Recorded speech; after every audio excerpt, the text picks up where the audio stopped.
Hello, and welcome to Brand Clarity by Visions to Images, where we focus on strategy and business development for entrepreneurs at all different levels through branding and digital marketing techniques. Susie Liberatore is the founder and art director of Visions to Images Creative Services, LLC. For the last decade, she has personally been instrumental in bridging gaps between the global digital market and neighborhood locations for some of the biggest brands around. Growth is possible for even a single location with the right professional branding techniques and Susie's signature strategies of Visions to Images. Stand out from your competitors and bring your visions to life while watching your sales skyrocket. Your host for this is Susie Liberatore, owner of Visions to Images. All right. Hello, everybody. Today on the podcast, I have John Francis. He is a franchise advisor and fixer. I love the term that he's using, fixer, and we'll get into more of that shortly. Welcome, John. I'm glad you're on.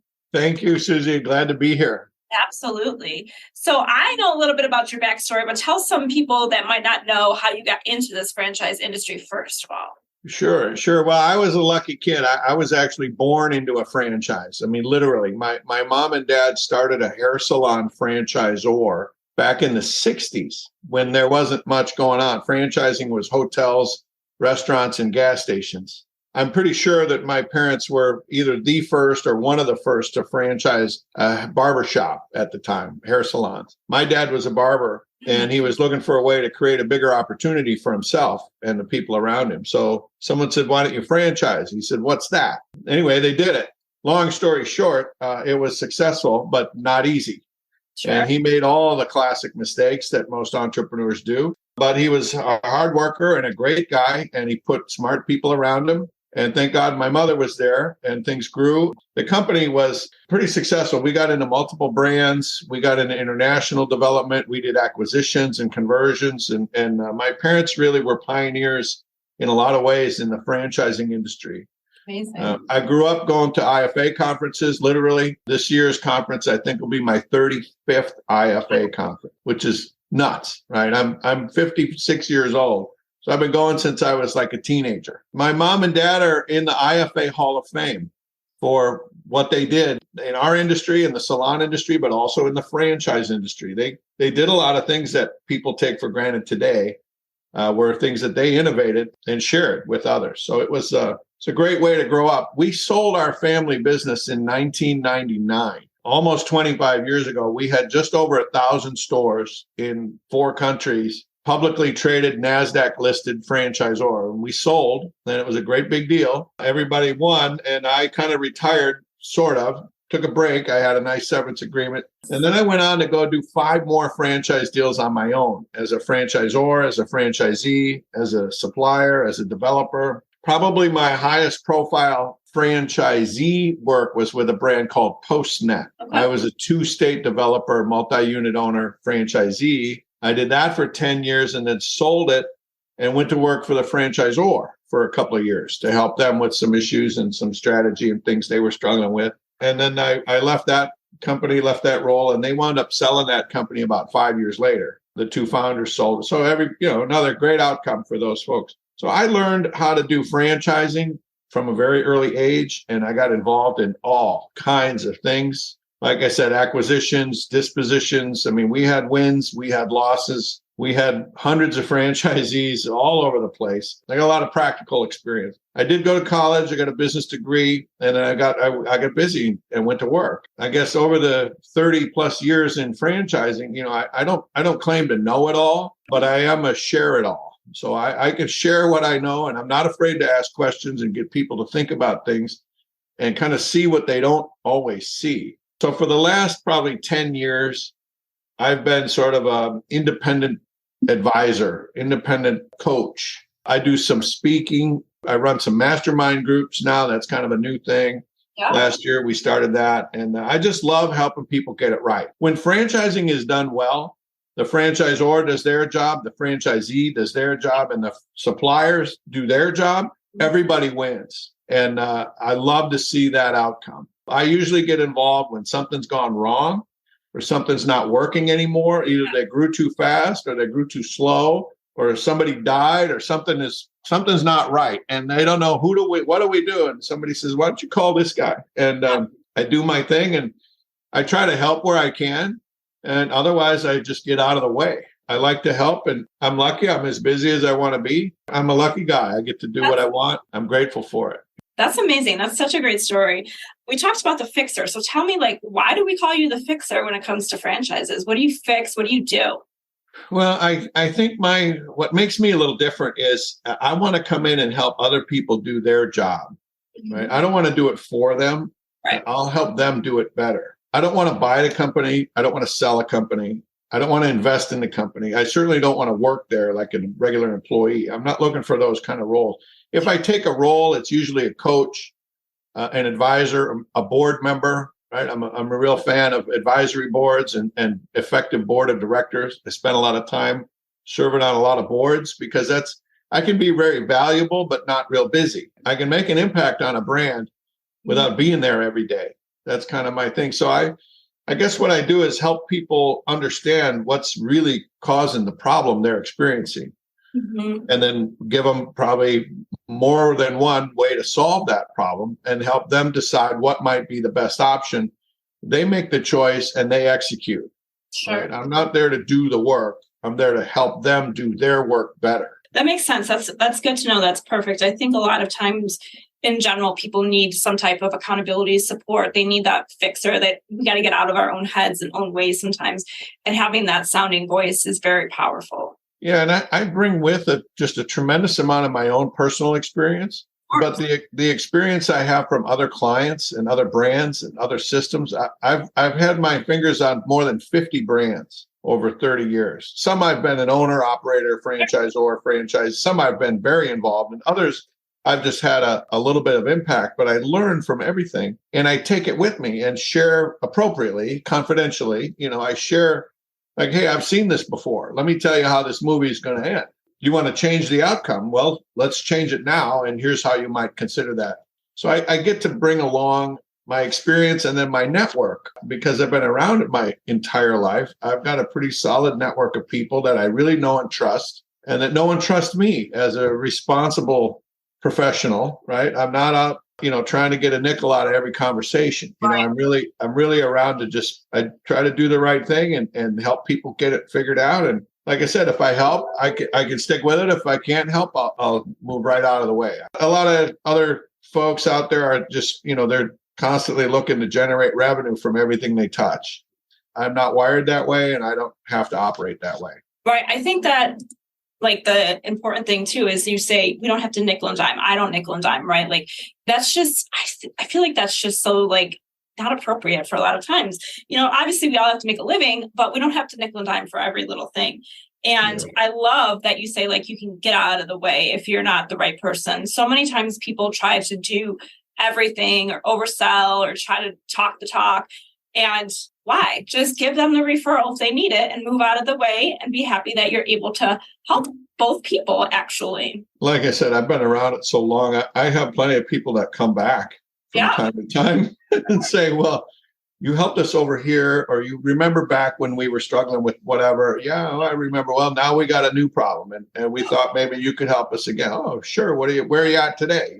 Or people who move from one brand to another, and they'll get to their new deal, and they'll look around and they'll say, geez, you really got a problem. I know a guy who might be able to help. So they bring me in because I'm non-threatening, right? I don't suffer from a big ego. I don't have to be right. I just want to help, and genuine, authentic, regular guy. I just want to do what I can. And if I can't figure it out, I'll get out of the way, and good luck. Hey there, I want to interrupt this episode with a quick message. If you're listening to this podcast episode and want to learn about branding your franchise or small business, then go to brandingbridge.com. That's branding-bridge.com. What is the number one struggle that you think franchise come to you for? They grow too fast. They're trying too hard to grow too fast. I think these days, in the last few years, even COVID, a lot of new brands come online and they think they should grow and sell and grow and sell and grow, sell. And they overdo it. And they don't realize what they're giving away, and what they don't have are the resources to execute the commitments they've made. and they're upside down. And now they maybe they sold 200 or 300 contracts, franchises. They may have 10 open, and they got nothing. There's no way out of that, right? It's really hard when you run out of money and you got a lot of professionals looking at what you didn't do, right? I don't see a lot of that, but I'm seeing more of that. And it scares me. It concerns me because I don't like seeing franchising as a way of doing business get a bad reputation by a few bad actors. Right. I'm more about let's be careful, let's be thoughtful. Slow and steady wins the race. And that really is true in franchising. So a lot of the clients I work with are trying to make the transition from what I'll call founder-led to a real structured organization. I can help a franchise brand move from that entrepreneurial and chaos that I'm used to a more structured and accountable growth on purpose with budgets and things of that nature. I say I like to turn founders into CEOs and help them run the business rather than the business running them. Absolutely. Yeah. And so it's a management, it's a leadership, it's a lot of strategy. I get into a lot of different strategies and what, why, and how you got here. And then what are you going to go from here? And what's going to be appropriate for you based on what the owners want, not necessarily what they think the market wants. I just love seeing people do well with their franchise business. I really love it. When it's done right, everybody wins. And I'm looking for ways to help that happen everywhere I go. I love it.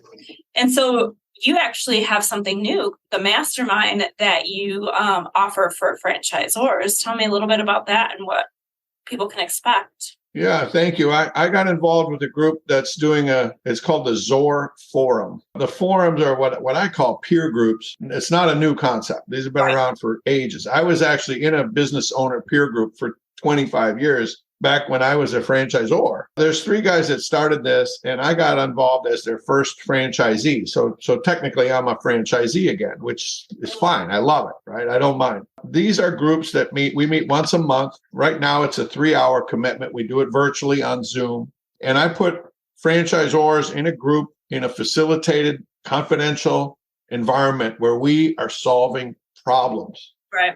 It's not just best practices and what I would call sort of roundtable topics, like who do you use for this or how did you handle that? A lot of that happens. I mean, that's good and valuable. And I'm a big fan of those roundtables. I like that kind of work. I do that, volunteer doing that at IFA all the time. But our format at ZOR Forum is to really go deeper into solving the real problem of what's causing those symptoms.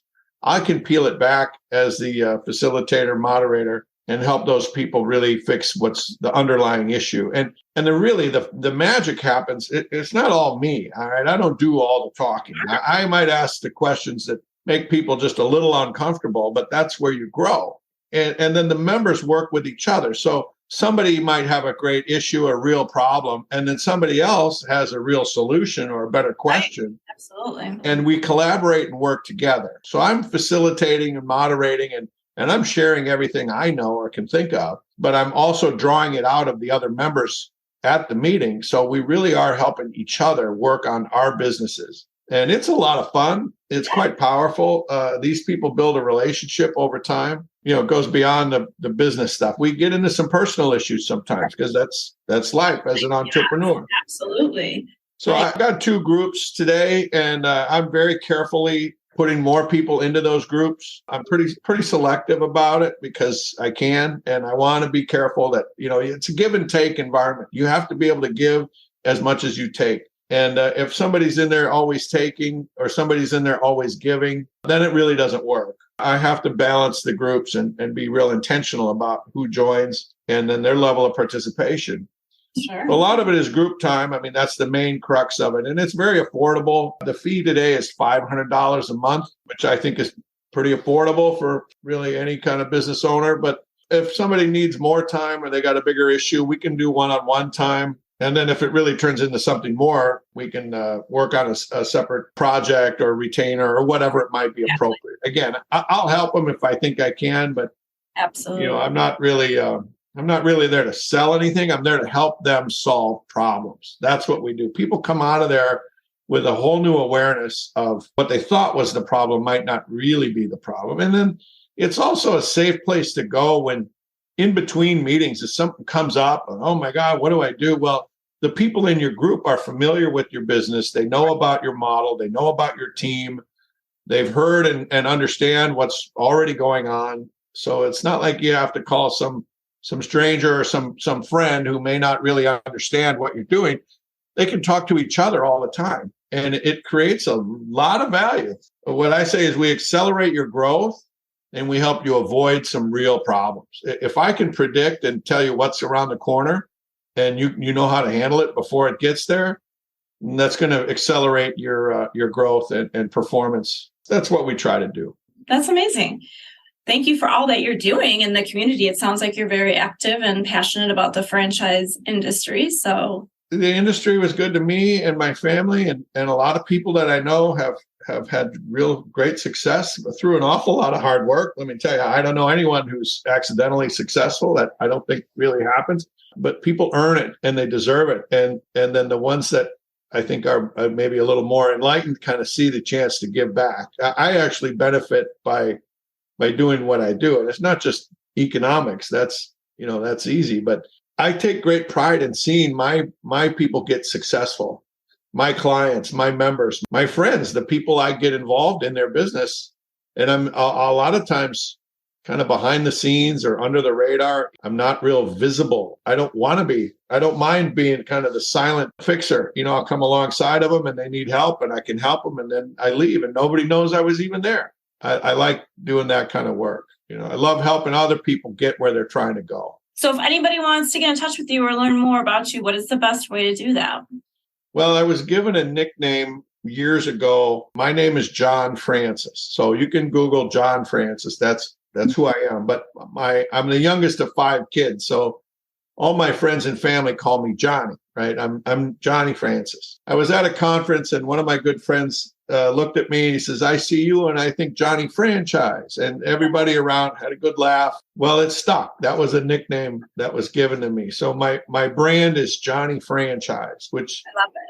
Is a little kind of corny, but you know what? It works for me. It's my style. My style is pretty kind of informal, pretty direct. I don't waste a lot of time. I try to be real effective with my work. Absolutely. Effective first, efficient second is one of the things I aim for. So John Francis or Johnny Franchise. I'm in the Twin Cities in Minnesota. Not hard to find. On my website is my phone number. There's a scheduler. There's all that stuff. I got a blog with 7 years of blog posts. There's a ton of stuff on there. I'll be at the IFA. I show up to, most of the events that I'm able to make. And so I'm happy to talk to anybody really. When my kids were little, they're like, well, Dad, what do you do? I said, well, I talk on the phone. That's what I do. Right.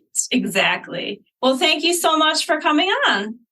Well, thanks for having me and giving me the chance to share more about, I guess, who I am and what I do. And glad to be of value to you or anyone in your audience. I look forward to it.